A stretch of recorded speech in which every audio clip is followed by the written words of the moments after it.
প্লেলিস্টের আগের পর্বে আপনাদের সাথে সিম্পসন সম্পর্কে কথা বলেছিলাম। আসসালামু আলাইকুম সবাইকে, আশা করি সবাই ভালো আছেন। আজকে সিম্পসনদের ফিউচার প্রেডিকশন নিয়ে কিছু কথা বলবো। চলুন শুরু করা যাক। 2018 সালে কার্লিং গেমস সপ্তমবারের মতো অলিম্পিকের অন্তর্ভুক্ত হয়। সেবার যে দুটি দেশের মধ্যে ফাইনাল হয় তারা হলো আমেরিকা এবং সুইডেন। খুবই নাটকীয়ভাবে আমেরিকা তাতে জয়ী হয় এবং গোল্ড মেডেল তাদের ঘরে নিয়ে যায়। কিন্তু এতে প্রশ্ন হতে পারে, এতে অবাক হওয়ার কি আছে?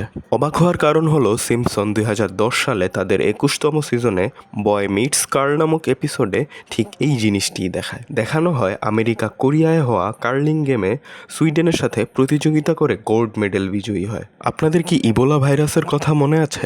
2000 এবং 2014 থেকে 16 পর্যন্ত ইবোলা ভাইরাস এক প্রকার তাণ্ডব চালায় আফ্রিকা। এটি আমেরিকাতেও ছড়িয়ে পড়েছিল। 1997 সালে নবম সিজনের 3 নং এপিসোডে বার্ট ক্যারেক্টারটি অসুস্থ হয়ে পড়লে মার্জ তাকে একটি গল্পের বই পড়ে শোনায়। এটা অস্বাভাবিক কিছু না, কেউ অসুস্থ হলে ফ্যামিলি মেম্বাররা এমন কিছু করতেই পারে। তাহলে এখানে অবাক হওয়ার কি আছে? অস্বাভাবিক বিষয়টি হচ্ছে বইটির কভার পেজটিতে লেখা ছিল curious George and Ebola virus. 1997 সালে সিম্পসন ইবোলা ভাইরাসের ব্যাপারটি জানলো কি করে? গেমস অফ থ্রোনস এর নাম শুনেনি এমন কাউকে হয়তো পাওয়া যাবে না। সিরিজ এবং মুভি জগতে এর নাম সবসময়ই এক অন্যরকম উচ্চতায় থাকে। সিরিজটির লাস্ট এপিসোডে আয়রন থ্রোনকে প্রায় ধ্বংস করে ফেলে ডাইনেরিস টারগারিয়েনের এর শেষ ড্রাগন। গেম অফ থ্রোনসের অন্যতম কন্ট্রোভার্সিয়াল একটি এপিসোড। সিম্পসনদের 29 নং সিজনের 1 নং এপিসোডে ঠিক একই রকমের একটি গল্প দেখানো হয়, যেখানে একটি ড্রাগন সারফন্স নামক একটি শহরকে জ্বালিয়ে দেয়। যেন মনে হয় এটি গেমস অফ থ্রোনসকে প্যারোডি করেই বানানো হয়েছে। কিন্তু ভাববার ব্যাপার হলো, যখন তারা এই এপিসোডটি প্রকাশ করে তখনও গেমস অফ থ্রোনস এর ফাইনাল সিজন বেরও হয়নি। এবার আপনাদের যা শোনানো হবে তাতে আপনাদের চোখ কপালে উঠে যাবে। 2023 সালের জুনের 18 তারিখে ঘটে যাওয়া ওশেন গেট কোম্পানি এর সাবমার্সিবল ভেহিকল টাইটানের কথা কি মনে আছে?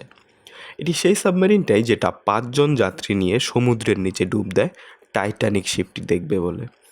তারপর দুর্ঘটনার শিকার হয়ে কেউই আর উপরে ফিরে আসতে পারে না।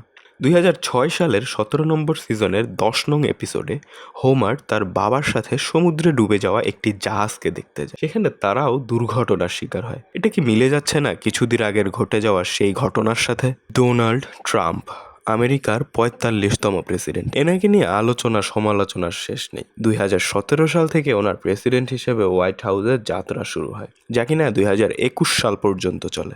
2000 সালের 11তম সিজনের 17 নং এপিসোডে বার্ট ক্যারেক্টারটি ফিউচার ভ্রমণে যায় এবং সেখানে ট্রাম্পের মতো দেখতে একটি কার্টুন ক্যারেক্টারকে আমেরিকার প্রেসিডেন্ট হিসেবে দেখতে পায়। এমন বেশ কিছু সিন রয়েছে সেই পর্বটিতে যা কিনা মিলে যায় হুবহু রিয়েল লাইফের সাথে। এমন মনে হয় যে কার্টুনটি হলো স্ক্রিপ্ট আর রিয়েল লাইফ হলো স্ক্রিপ্ট বেইজ অ্যাক্ট। এর সবই কি কাকতালীয়? এমন মনে হচ্ছে না যে তারাই আমাদের ফিউচারকে নিয়ন্ত্রণ করছে? এগুলো তো অল্প কিছু প্রেডিকশন।